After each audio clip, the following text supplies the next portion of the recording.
Welcome to This is What Democracy Sounds Like. I'm Kevin Prang. This program is a presentation of Metropolitan Congregations United. MCU is a community organization that brings together religious congregations, community groups, and individuals to work for a common purpose, to create a better life for all residents of the St. Louis region. We work at the intersection of race, economy, political power, gender, and the structures of oppression at work within us individually, within our organization, and within the community. We are working towards building people's control of the government, building community control of the economy, expanding the public sphere, and creating structural racial equity. Today, my guest is Representative Steve Roberts, who represents the 77th District in the Missouri State House of Representatives and is the chairman of the Legislative Black Caucus. Today, we're going to talk about the special legislative session taking place right now in Jefferson City. So, Representative Roberts, thanks for joining me. Glad to be here. And thanks again so much for the invitation, Kevin, to be here today. Oh, you're welcome. So a special session was called this summer. What was the reasoning behind the special session and how did that come about? Sure. Well, I believe it turned more into political posturing, but, the Governor Parson said that he wanted to address crime issues across the state. Actually last year, the Black Caucus had asked the governor to call a special session to deal with violent crime in our city and work on some meaningful legislation that a lot of us have been filing over the past few years. So this was called within the last month to address some about 6 proposals that he had laid out. Okay. And those proposals initially resulted in what was known as Senate Bill 1. And it kind of was a package of a lot of stuff, wasn't it? Oh, that's right. That's right. Yeah. From the residency requirement to dealing with correctional treatment programs, hearsay evidence, witness testimony, and adult certification. So there was some stuff that, I supported, even in Senate Bill once we were able to amend parts of it, but there are certain issues that I still have problems with. Okay. All right. And that juvenile certification or certifying juveniles as adults was what MCU was really concerned about. This is, one of those direct issues that we're working on with the Breaking the School to Prison pipeline. So what did that look like? What was the language of that coming from the Senate? Right. So unfortunately, there was a lot of issues with the Senate Bill 1 that came to committee, but I was really encouraged because a lot of the members, Republicans as well, were very supportive of Democratic amendments that we were trying to put on. So for example, I didn't know this until I had a great conversation with Mary Fox and Sarah Johnson with the Public Defender's Office. Whereas if you're an adult, for example, and you're charged with a crime, that has to go to either a preliminary hearing or the grand jury. But with juveniles, what can happen when they're trying to certify them as an adult, an officer will apply for the adult, or the prosecutor would apply for that certification with the judge, and the judge would unilaterally make a decision right then and there. And the defendant or the child wouldn't have an opportunity to explain why they shouldn't be certified an adult or any extenuating or outstanding circumstances. I am a former prosecutor, but I was not involved with our juvenile unit, so I didn't realize that could happen. And once they have that certification tag, it can follow them for the rest of their life.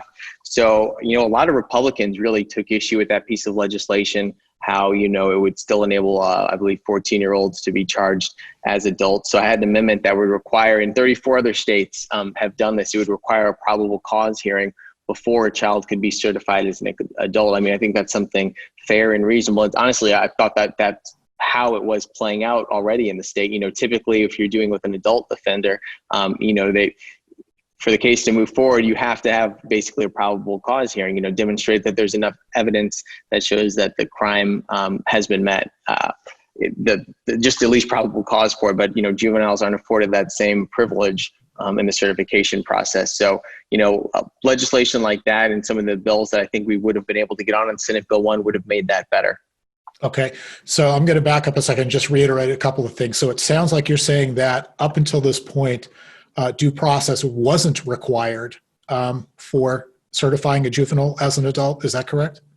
That's right. And my understanding of it is right. Exactly. So basically the information that the prosecutor and the officers are using, that there's no opportunity, I believe, to kind of to question that, a judge can just unilaterally say, okay, you know what, that sounds good. We're going to certify this person as an adult, and they're stuck with that for the remainder of the trial. Okay. And then another thing that was a struggle with that particular legislation is that they were lowering the age down to as low as 12 at one point, but then snuck it back up to 14 and things along those lines, correct? Right, right. And it was interesting. So one, and I'm probably jumping around a little bit, but since we're on the issue of adult certification, so when Senate Bill 1 effectively died in the House, and we can go into the details of why that happened later, but after it died, the Speaker actually sent House Bill 12, which was carried by Representative Schroer, which had the adult certification portion, to the Criminal Justice Committee. And actually, I'm the ranking member on that committee. Representative Dogan, he's actually the only African-American in the entire General Assembly. He serves as the chairman. So we'd spoke beforehand when we found out that that bill was coming to the committee. So he'd incorporated my amendments, some of the amendments from other members as well, and language that we'd actually gotten from the ACLU and Public Defender's Office. And I was really excited because that bill made it out of committee with broad support. There was only one vote in opposition. So it made it out of the committee with 7 votes in favor, 1 against. And then it went on to the Rules Committee with a similar bipartisan support. You had 12 members, Republicans and Democrats, all voting for it, and only 1 member voting against it. So it would have made our current statutes as far as adult certification much better. It would have clarified language that would allow children to be certified for like non-violent drug possessions, and like kind of the trade-off for that was we put in armed criminal action. So we're taking out this stuff dealing with drug offenses for violent crime offenses. So I thought that it was a good compromise.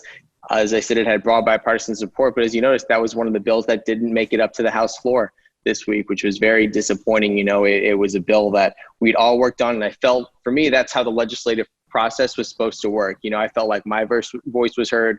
We had experts from both sides coming together, speaking on the issue, testifying in committee, and we were able to put together some amendments on that House Bill 12 that everybody was in support of. So it was really disappointing that that didn't come out. At least, you know, get it out of the House. Of the Senate, if they felt we went too far on certain issues, they could still amend it in the Senate, or we could amend it on the House floor. But, you know, that was one of the bills that I was really excited about because we had changed it from what it originally was to a much better product. It sounds like it went from something strictly punitive to something to add some structure and some rights for defendants in there. So it was not only if I remember correctly, the armed criminal action was similar to language that already exists in the legal code, and then also there was even some data collection that would give us a better insight into what's happening. Is that correct? Right. So we kept that in there, so we'd be able to track information for that as well. And something else that I was working on, I was hoping to add to the House floor, would be the right to counsel for juveniles. So basically, those are certain protections that would enable, and actually Representative Ingrid Burnett has been following that for the past couple legislative sessions. But what it would do is it would make sure that, you know, a child understands better what they're getting into before they waive their right to counsel. You know, as a lawyer, I'm certain I would never tell someone to waive their right to counsel, much less a child. And, you know, you could have, you know, an officer or someone say, oh, you know, you don't really need them. You'll be fine. Like just go with it, you know? So we want to make sure we have as many protections in place. And quite frankly, I don't think a juvenile should have the right to waive counsel. I mean, if you can't do a lot of stuff when you're a juvenile, and waiving your right to counsel probably isn't one you want to be able to do. It's kind of a risky proposition, even as an adult. I can't imagine a child making the wisest decision on that. Right. And, you know, that seemed to be one of the problems with the bill to begin with, is that you're asking a child as young as 12 years old to think long-term about incarceration, when that's not how they make decisions at that age. I didn't make the decisions that way at that age, so I can't imagine any other child would do that. No, certainly not. You're just, and especially, you know, whether, you know, you're the victim or you're the defendant in the crime. I mean, you're as a 12-year-old, you're going to be going through trauma at that point, you know, taken away from your parents. And, you know, you want someone who has a fiduciary duty to, you know, a lawyer whose specific role is to look out for your best interests. Okay. And this is all set against the backdrop of, in 2018, the legislators were able to reduce the age that youth were automatically considered an adult, or raise the age, excuse me, Right. Was it from 17 to 18? That's right. So as a group, a bipartisan group, 2 years ago, we were able to move that forward to keep, more youth out of adult prison. Right. And that's why, I'm encouraged by it. So, when we're able to get so much support for these amendments that make our statutes even better and more clear as far as, discretionary and mandatory hearings for adult certifications, putting in place certain checks to make sure that, our juveniles aren't being railroaded, I think is the general direction, our citizens in the entire state are moving towards. So that was best reflected by getting broad support by the amendments, because I'll tell you, when I was driving up to Jeff City, I was speaking with a lot of my Republican colleagues on Senate Bill 1, and a lot of them were very uncomfortable with the language that they'd put in regarding the adult certification aspects. And, there were talks that it may not even make it out of the Rules Committee in its current form. So among other things that, a lot of folks were having heartburn as far as having to take a vote on that bill as written. Okay, that's actually good to hear. We get so cynical about what happens in politics that finding some common ground, especially in something that important, is good to hear. So Senate Bill 1 did get out of the Senate, obviously, because that was their bill, and it passed with support with all Republicans, but also on the Democratic side, it was all of the white senators voted for the bill. Can you tell me a little bit about sort of the reaction that the Black Caucus had to that result, and then maybe also what you were feeling too? Yeah, it was disappointing, but also I will preface it that I wasn't there for the Senate negotiations, and I'm not sure if, from my original understanding of what Senate bill looked like, what they were able to dial it back from, in my understanding, and this is part of the reason why Senate Bill 1 ended up dying in the House. There was discussions of adding the concurrent jurisdiction. And from what I've heard happened in the Senate side is there was a compromise. Basically, look, we're not going to take all, but we'll take a lot of you all's amendments. We're going to need, some support for it. But if you agree to do this, we're not going to add concurrent jurisdiction, have the Attorney General attacking Circuit Attorney Kimberly Gardner. But then, as you saw, when Senate Bill 1 came to the judiciary, just about right as our committee hearing ended, the governor gave a press conference saying he was expanding the call to action to include concurrent jurisdiction. So I feel like a lot of senators, or I know a lot of senators, even in Republican leadership, were blindsided by that. And that's highly unusual. When you have an extraordinary session, you've got your leadership in line, you know the issues that are going to be addressed. And even Governor Parson, to his credit, before this, he called the session, but before it actually started, he came to St. Louis, met with me and some other local elected officials, from our mayor, public safety director, Judge Jimmy Edwards, our chief of police, John Hayden, the U.S. attorney, Jeff Jensen. He was there as well. We had, he outlined it. He said, look, these are the 6 issues, I want to talk about. And this was still just the broad strokes. We didn't have the legislation in front of me, but for example, the witness tampering, the hearsay statements, getting those in, a lot of those, were there issues where, I think I could get it to a yes on that. My big issue was what the adult certification was going to look at from his end. And during our meeting, I made that clear. So you've got this situation where now, the bill is already out of the Senate and it's in the House, and he's saying that he's going to expand the call. So, that's, I'm fairly certain what ended up killing Senate Bill 1, because it, a deal, my understanding is the deal was worked out on that side. So, I was disappointed when I saw that, none of the white senators stood in solidarity with the Black senators, but I don't know what discussions happened behind the scenes as well with regards to compromise on the bill. Okay. And that's a good reminder that a lot of times you guys are working with more of a big picture than maybe individual votes, that the senators may have been in the process of, like you said, dialing it back, knowing that there was still more work to be done on the House side, huh? Definitely. And like I said, Senate Bill 1, it came through judiciary, and there was a lot of aspects. So even with the witness tampering, me and a lot of the other Democrats had some concerns with the particular way it was worded. So, we met with the chairman ahead of time, Representative David Gregory, and in the committee, like, look, here's what you're trying to do, but here's an issue. And then, we were asking the witnesses as well if they saw those same problems. They agreed with us, because you don't want a situation where you're kind of giving carte blanche to a prosecutor just to kind of claim, well, I couldn't find this statement, so Judge, we have a right to get this here statement. And, first of all, I think that's unconstitutional. It's a violation of the confrontation clause that, as a defendant, you have to question witnesses. So you want to make sure that, it's very narrowly tailored. So it's specific to a situation where, you've got a witness or who's not able to come forward specifically because of they were harmed or they have a legitimate fear of being harmed, but also that the prosecutor has expended every effort to try to get them there, because, the right thing to do is to make sure that the witness is there and, is able to testify. But, if I, and I kind of agree with this, if you're a defendant and it's shown that you've threatened or you've gone out of your way to tamper and interfere or prevent someone from coming into testifying, then there should be a consequence to that. Okay. All right, good. All right, you mentioned that it's a good indication that the concurrent jurisdiction that was put forth by the governor kind of really put the brakes on what was going on in the House. Describe again what was going on inside that proposed legislation. Right. So with the current jurisdiction, what it would do is it would give oversight to the Attorney General's office, and I don't believe any state has a provision like this. And I know our state has never had something like this. It undermines local control. And I think that a lot of Republicans disagree with it as well. I mean, however you feel about Circuit Attorney Gardner, she won an overwhelming victory here in the city of St. Louis. And you've got two people, Governor Parson and Attorney General Eric Schmidt, who were not elected to the offices that they currently hold.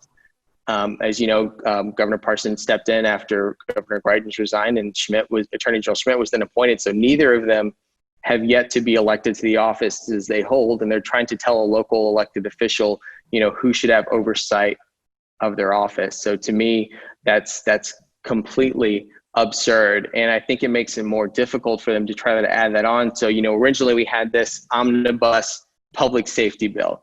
Now, when you've got something like that, when you've got such a broad title and all these different things under it, it's much easier to add something like concurrent jurisdiction, because you can argue that, this has to deal with public safety and the investigation of crimes.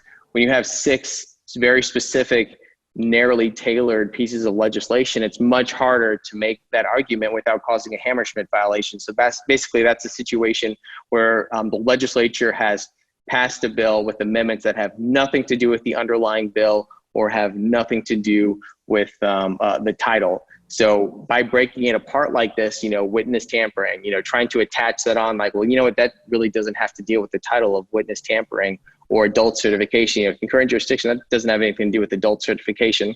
So it makes it much more difficult. And as you noticed, in both the House and the Senate, these bills have been filed, but none of them have been referred to committee yet for concurrent jurisdiction.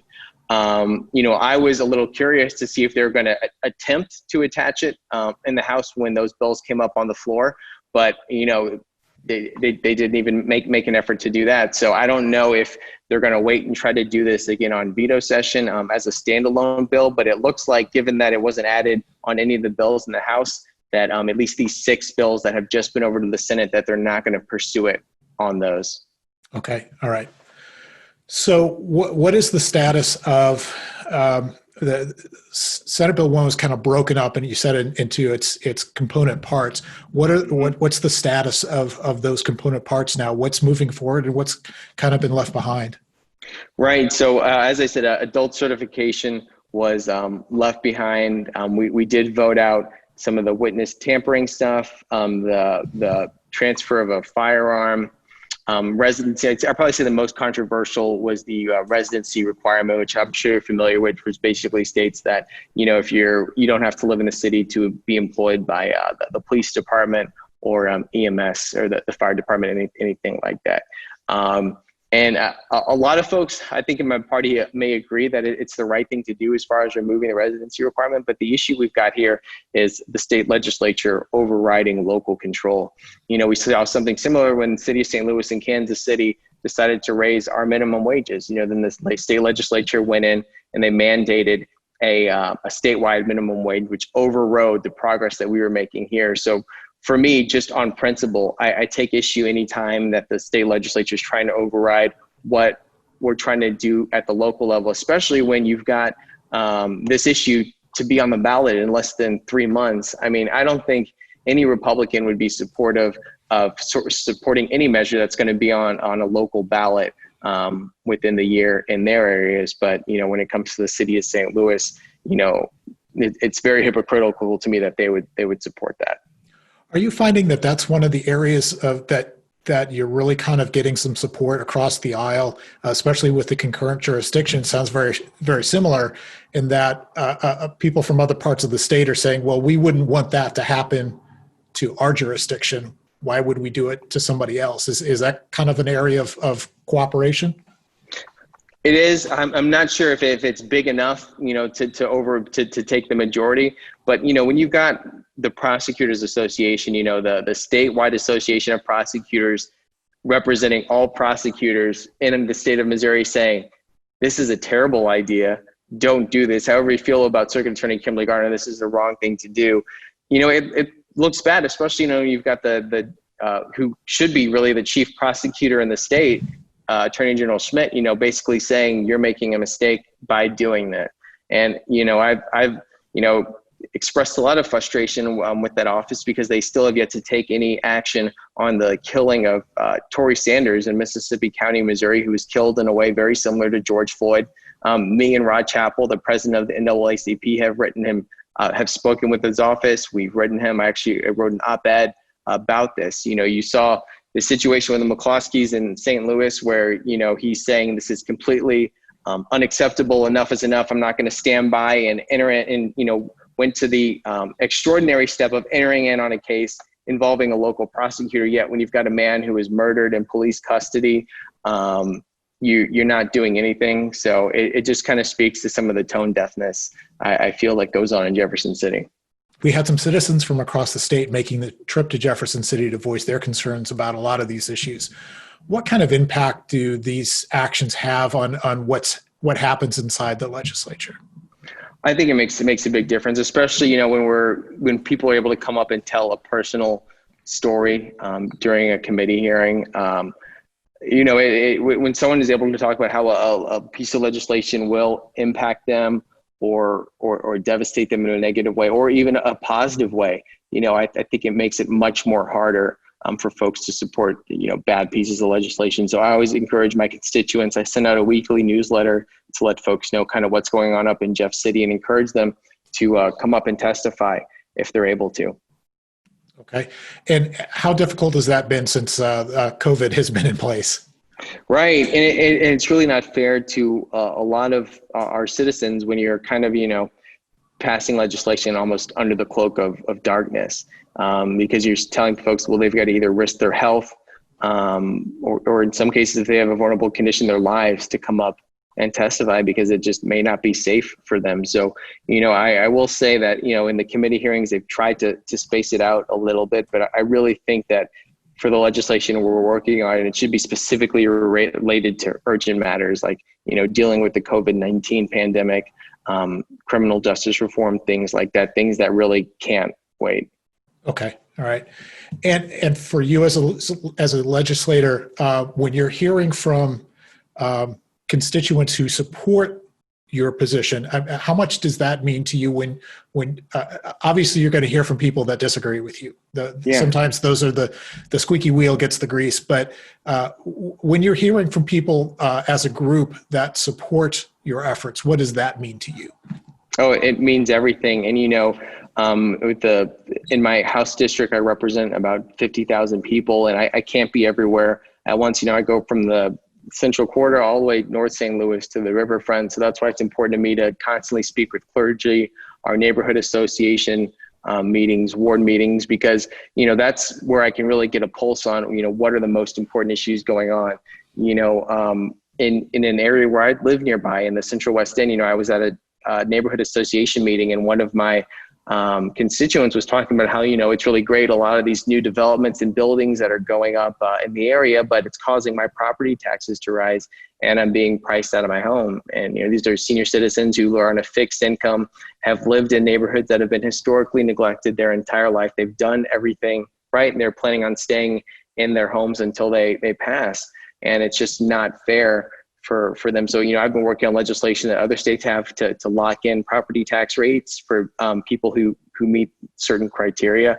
But, that's just an example of how important it is to reach out to your state representative or, other elected leader, because that was something that, I just didn't think of when I first saw that. I'm like, well, I'm glad people are finally investing in the city and expanding. And then, well, you've got to look at who, these positive actions may be affecting as well. So for me, it's huge, when people reach out, and even if they disagree with it, maybe, they have a different view on residency. Maybe they think that no matter what, it's the wrong thing to do because community and policing is important. And no matter what, we shouldn't expand those requirements. Tell me that, send me an email, let me know how you feel, because, I'm here to advocate for you. So, if anyone has an opinion, a thought on something, I take that information, I read those letters, you write me, I'll write you back, and I take it into consideration every time I make a vote. So, whether, you're supporting me, that's great, or if you've got a fair criticism, send it my way as well. And it'll just help me be a better advocate.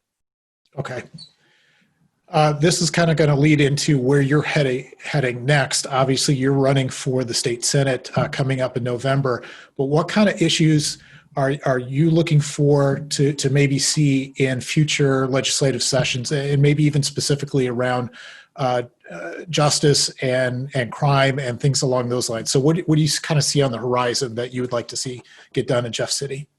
Right. Well, I'll tell you some of the first bills I'll file in, and it's something that I've been working on since I've been an elected official, dealing with police reform and, with the killing of George Floyd and just recently Jacob Blake that have been on camera. It's sort of sparked a not only national but worldwide effort dealing with police reform. But I guess it's frustrating for me because these are issues that myself and the Black Caucus have been advocating for since before I was born. But just now we're starting to get support on both sides of the aisle for it. So it's frustrating in that these are issues that we've been talking about. It's not happening more or less. It's been happening as it always has. It's just that now we've got situations where we've got video. We've all got these smartphones. We're able to actually demonstrate objectively what happened. So some of those bills, I actually filed them for the special session. Unfortunately, they weren't referred to committee, but they dealt with, for example, banning chokeholds across the state. I know the St. Louis Police Department has banned it, but in other municipalities across the state, they have different policies and procedures, and by passing a state level statute, it would clear up any ambiguity regarding that. So we won't have another situation like Torrey Sanders, who was killed with a knee on his back in Mississippi County. Another issue, and actually I spoke with the sheriff of Jefferson County about this, how there's an issue of folks who what they call muni hopping. So you've got someone who is fired or let go from a police department, but maybe they didn't necessarily do something that could be prosecuted or was just a violation of department policy. But the underlying thing is that this is someone who shouldn't be a police officer. And what they'll do is once they're released from that one, they'll just go to a neighboring municipality and they're given, who doesn't know about it, and they're given a badge and a gun there until something tragic happens. And then you find out about these other departments who have issues with that same person. So this other bill would create a statewide database to track police misconduct. So you won't have another department unknowingly hiring someone who just is not qualified and should not be a police department. So legislation like that, I think we'd get broad support for it, especially from the police associations. When you've got the St. Louis SLMPD in Kansas City saying, look, we've already barred this. And if I can get them testifying with me, like, look, you sheriffs and officers in the rural districts, if we can do it in St. Louis and Kansas City, you all don't need these types of measures. They're inherently dangerous and completely unnecessary. And another big one that I think would make a huge effort as far as restoring credibility with our police department would create a duty to report and intervene in circumstances of excessive uses of police force. And if they don't, that any officers who are witnesses could be charged as being complicit to the same level of the offense as the offending officer. So my intention with that is I'm hoping that will encourage even, especially newer officers who they see something, they're not sure if they should say something or act. If they know that they can be held responsible for this other officer's actions, they're going to be more encouraged to intervene and do something, at the very least report it, because then they could be found to be culpable in the same situation. So I think that'll go a long way as far as restoring police accountability in my community. And I think the biggest issue is, when law enforcement officers don't hold each other accountable, they're quick to run to the defense of one another. I'll say, in recent memory, one of the exceptions to this was when George Floyd was murdered, when you had that 8 minute and 46 seconds of an officer with his knee on this man's back as he's pleading for his life.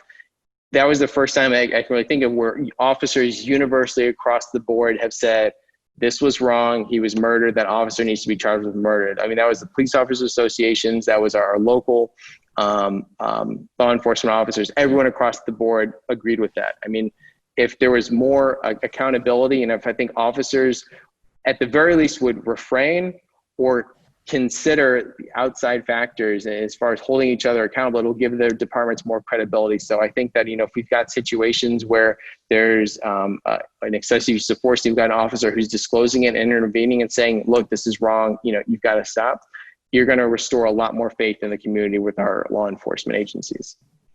Okay, great. And unfortunately, we could keep talking all afternoon. There's some good stuff here. I want to thank you for your time.